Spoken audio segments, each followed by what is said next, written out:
Hello guys, welcome back to the Strength for It. Hope you're running well and making good investment. जय प्रकाश power ventures limited भैया तेजी बहुत बड़ी है। 8 रुपए 20 पैसे, ये बहुत इंपॉर्टेंट प्राइस रहा शेयर में। सब्सक्राइब कर देना क्योंकि एक बहुत इंपॉर्टेंट वीडियो मैंने आपके साथ डिस्कस किया था। शेयर में गिरावट आ जाए उसके लिए आपको क्या चाहिए होगा, उसके लिए आपको ये चाहिए कि स्टॉक इस बार 18-20 के रेजिस्टर्स पर हैंग करे, यानी कि हैंगिंग सपोर्ट, यानी कि कंसोलिडेशन। अगर ये कंडीशन स्टॉक पे बनती है तो हमें यहाँ पर एक नया टारगेट देखने को मिलता है। ठीक है, अगर शेयर 8 रुपए 20 पैसे का यहां पर कंसोलिडेट कर देता है, हैंगिंग सपोर्ट ले लेता है, तो शेयर में एक नया टारगेट देखने को मिलता है। टारगेट की उम्मीद यहां पर थी 9 रुपए 20 पैसे, 8 रुपए 50 पैसे, 19 रुपए 20 पैसे, 18 रुपए 50 पैसे। लेकिन शेयर ने आज के दिन क्या किया? स्टॉक ने आज के दिन 21 रुपए 85 पैसे पर अभी ट्रेड कर रहा है, 15% से ज्यादा की तेजी। अब बाय सेल की मैं आपको पहले बता दूं, कोई रिकमेंडेशन नहीं है, लेकिन यहां पर अगर आप देखोगे ये है आपका 18 रुपए 20 पैसे का प्राइस। ये वाला जो आपका ट्रेंड हमने मार्क किया था, इस वाली कैंडल पे एक बार इसको थोड़ा सा जूम इन करते हैं। ठीक है, ये वाली कैंडल पे हमने डिस्कस किया था कि यहां पे आपका हैंगिंग सपोर्ट बनना जरूरी है, और जैसे ही हैंगिंग सपोर्ट बना शेयर ने ब्रेकआउट दिया। पहले ये वाले 19 रुपए 20 पैसे का रेजिस्टेंस पर शेयर 4 सेशन टिका, फिर आज शेयर ने फिर से ब्रेकआउट दिया है, ये वाला ब्रेकआउट। यानी कि ये रेजिस्टेंस जोन पर शेयर ने जैसे ही हैंगिंग सपोर्ट बनाया, पहला यहां पे 18-20 पे, फिर 19-20 पे, शेयर ने यहां पर ब्रेकआउट दे दिया। अब ये ब्रेकआउट देखो बना क्यों है बेसिकली, क्या ये चार्ट पैटर्न पे बना है या फिर कुछ और इसके पीछे रीजन है?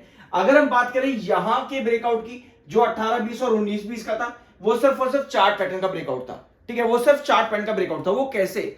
अगर आप स्टॉक के पास पैटर्न पे आओगे तो आपको नजर आता है कि शेयर में 18-20 पुराने सपोर्ट है। 18-20 का जो लेवल है वो पुराना सपोर्ट है। 2024 में कई बार शेयर ने 18-20 से 20 रुपए 50 पैसे तक के टारगेट यहां पर प्रोवाइड किए हैं, और इस बार फिर से शेयर ने 18-20 पे जैसे ही हैंगिंग सपोर्ट लिया, फिर से शेयर ब्रेकआउट देने के लिए चला गया। लेकिन इसके पीछे देखो एक न्यूज भी है।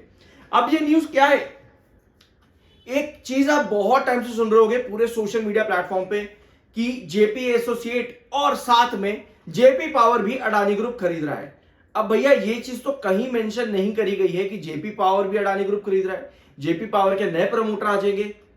ऐसी कोई न्यूज नहीं है, ऐसी कोई न्यूज नहीं। अगर है तो मुझे बताओ प्लीज, क्योंकि मुझे कहीं ऐसी न्यूज नहीं मिल रही है। मैंने आपके साथ कई बार डिस्कस किया है कि जेपी पावर ऑलरेडी एक क्लैरिफिकेशन दे चुका है, if I am not wrong जून 2024 में दिया था, if I am not wrong सितंबर या जून में दिया था 2024 में, कि जेपी एसोसिएट के ऊपर जो भी एनसीएलटी एनसीएलटी प्रोसीडिंग्स चल रही हैं, उसका एडवर्स इफेक्ट आपको जेपी पावर पर पड़ता देखने को नहीं मिलेगा किसी भी तरह का। लेकिन अब चीजें ऐसी हैं कि JP associate Adani highest bidder चल रहा है जेपी एसोसिएट पर, और जेपी पावर में भी प्रमोटर हिस्सेदारी ले जाएगा, ऐसा कुछ चल रहा है, बहुत ज्यादा चल रहा है, लमसम कुछ भी चल रहा है मार्केट के अंदर, सोशल मीडिया प्लेटफॉर्म पे या न्यूज आर्टिकल्स कहीं भी। लेकिन अभी ऐसी कोई भी अपडेट नहीं है, क्योंकि कंपनी पहले ही क्लेरिफिकेशन दे चुकी है। देखो इस सब डिसीजंस में को आने में ना, इन सब डिसीजंस को पूरा होने में बहुत टाइम लगता है। कहीं अगर ऐसा है भी तो उसमें भी आपको बहुत टाइम लगेगा। बट एक चीज तो पक्की है कि कंपनी ऑलरेडी क्लेरिफिकेशन दे चुकी है कि किसी भी तरह का एडवर्स या कुछ भी इफेक्ट फाइनेंशियल या बिजनेस वाइज या फिर कॉर्पोरेट इफेक्ट भी जेपी पावर पर नहीं पड़ेगा इस चीज का। तो अगर ऐसी न्यूज आपको दिख रही है कहीं भी सोशल मीडिया प्लेटफॉर्म पे कि भैया नए प्रमोटर आकर के खरीद लेंगे, शांति रखो, उनको बोलो, ठीक है, क्योंकि ऐसा भी नहीं है। बट एक न्यूज आप डेफिनेटली है यही चीज कि जब भी जेपी पावर में तेजी बन रही है, आपको देखने को मिलता है कि जेपी एसोसिएट में अडानी ग्रुप एक्वायर करने वाला है, ऐसी मीडिया रिपोर्ट्स है। इस वजह से जेपी पावर में भी आपको तेजी देखने को मिल रही है। तो ये कई बार अभी दिखा है, कई बार दिखा है कि जब भी जेपी एसोसिएट में कुछ न्यूज आती है इस तरह की, गौतम अडानी से रिलेटेड या अडानी ग्रुप से रिलेटेड, तब जेपी पावर भी थोड़ा बहुत रिकवरी कर रहा है। लेकिन अगर ऐसी ही रिकवरी करनी थी तो जेपी पावर इतना बड़ा डंप 12-13 रुपए पे क्यों लगाता? समझने की बात है ना। यानी कहीं ना कहीं चार्ट पैटर्न्स जेपी पावर के अलग चल रहे हैं अपने हिस्से में।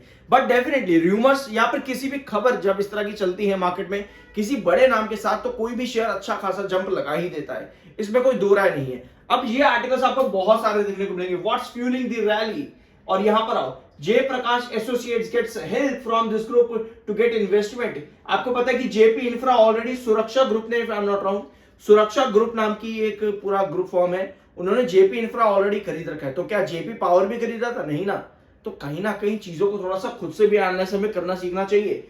जल insolvency, lenders reject JP Infratech's request to accept its bid, ये बहुत से इस तरह के आर्टिकल्स आपको मिल जाएंगे। Dalmia Adani neck to neck in race for Jaiprakash Associates के एसेट्स, और Dalmia Bharat tops bid list for Jaiprakash Associate. फिर नाम आता है कि आपके गौतम अडानी जी सबसे आगे, अडानी ग्रुप सबसे आगे। तो इस तरह के बहुत से आर्टिकल यहां पर चल रहे हैं। बट किसी भी एक्विजिशन में यहाँ पर एनसीएलटी प्रोसीडिंग में टाइम लगता है, तो ये टाइम आपको देना पड़ेगा, चाहे कुछ भी आगे चल रहा हो। अब जेपी पावर वेंचर्स लिमिटेड 21 रुपए 85 पैसे, 15% की तेजी अभी इस समय है शेयर में। चार्ट पेन पे वापस आएंगे, लेकिन एक बार बाय और सेल देख लेते हैं। तो 4 करोड़ 24 लाख शेयर सेल पर है और 1 करोड़ 98 लाख 41,000 शेयर सेल पर, शेयर बाय पर है। यानी कि अगर हम रेशियो निकालें तो एक बार पर लगभग 2 सेलर है, यानी कि एक बार पर 2 सेलर लगभग यहां पर शेयर में बने हुए हैं और 31% की डिलीवरी है। टेक्निकल पॉइंट ऑफ व्यू पे आपका जो एमएफआई है 74 यानी कि ओवरबोट, और 69.5 का आरएसआई है, यानी कि शेयर का जो टेक्निकल इस समय है बेयरिश है। लेकिन क्या ये तेजी हमें और फर्दर कंटिन्यू होती देखने को मिल सकती है? इसके लिए आपको क्या करना पड़ेगा, इसके लिए हम आएंगे 30 मिनट टाइम फ्रेम पे, ठीक है। और यहां पर समझते हैं कि कहां पे हमारे पास बायर पहले तो आए। पहले बायर आपको कहां देखने को मिले, 18-20, जैसे ही शेयर हैंग कर रहा था, 30 मिनट टाइम फ्रेम पर है। फिर अगले बार आपको मिले 19-20 अपने नेक्स्ट रेजिस्टेंस पे। अभी शेयर बिल्कुल टॉप पर है। अब यहां पर अगर हम रेजिस्टेंस देखेंगे तो शेयर ने 19-20 के बाद शेयर का जो नेक्स्ट रेजिस्टेंस आता है वो है 20 रुपए 20 पैसे। कहां पे आता है 20 रुपए 20 पैसे, यहां पे। ये आपका 20 रुपए 20 पैसे का रेजिस्टेंस है, यानी कि 19 रुपए 20 पैसे के बाद आपका 20 रुपए 20 पैसे का रेजिस्टेंस आता है। बट शेयर ने इसको भी क्रॉस कर दिया, तो नेक्स्ट रेजिस्टेंस ऐसे में स्टॉक का कहां पर बनेगा, ठीक है, एक बार उसे यहां पर समझने की कोशिश करते हैं, ठीक है। तो अभी शेयर है 21 रुपए 97, लगभग 22 रुपए के पास में शेयर है। अगर हम यहां पर नजर डालेंगे इस वाले आपके पिरामिड पे या ट्रायंगल जो भी आप कह रहे हैं यहां पे टॉप पे, तो आपको क्या नजर आता है कि ये 2024 का पैटर्न है शेयर में, ठीक है। और हमारे पास 22 रुपए के आसपास लगभग लेवल चल रहा है। अगर आप अक्टूबर 2024 में जाते हो तब आपको देखने को मिलेगा कि शेयर ने क्या 22 रुपए पर रिस्ट्रिक्शन फेस किया, बिल्कुल भैया, एक रिस्ट्रिक्शन शेयर ने यहां पर फेस किया। लेकिन इमीडिएटली अगर आप यहां पर देखोगे 22 रुपए के पास जाते ही शेयर ने नेक्स्ट ब्रेकआउट भी दिया है, लगभग 23 रुपए या 22 रुपए 50 पैसे के आसपास में। तो ऐसे में 23 और 22 रुपए के पास में 23 और 22.50 आपके नेक्स्ट रेजिस्टेंस आते हैं। बट ये इमीडिएट रेजिस्टेंस का ब्रेकआउट है 22 रुपए पर, ठीक है। यानी कि शेयर ने पहले यहां पर क्या किया है, इमीडिएट रेजिस्टेंस पर सपोर्ट लिया है। यानी मान लेते हैं कि कमिंग सेशंस के अंदर वापस आते हैं प्रेजेंट चार्ट पैटर्न पे, ठीक है। बाय या सेल की कोई रिकमेंडेशन नहीं है, खरीदने या बेचने की कोई रिकमेंडेशन नहीं, वो आपका पैसा आपकी मर्जी होनी चाहिए, ठीक है। अब हम वापस आते हैं स्टॉक के प्रेजेंट पैटर्न पर, गिव मी 1 सेकंड, ये रहा, ठीक है। तो अभी आपको यहां पर क्या नजर आ रहा है 30 मिनट टाइम फ्रेम पे कि 22 रुपए के पास में शेयर रिस्ट्रिक्शन फेस कर रहा है। शेयर 22 रुपए के पास रिस्ट्रिक्शन फेस कर रहा है, और वही चीज अक्टूबर 2024 में भी दिखी।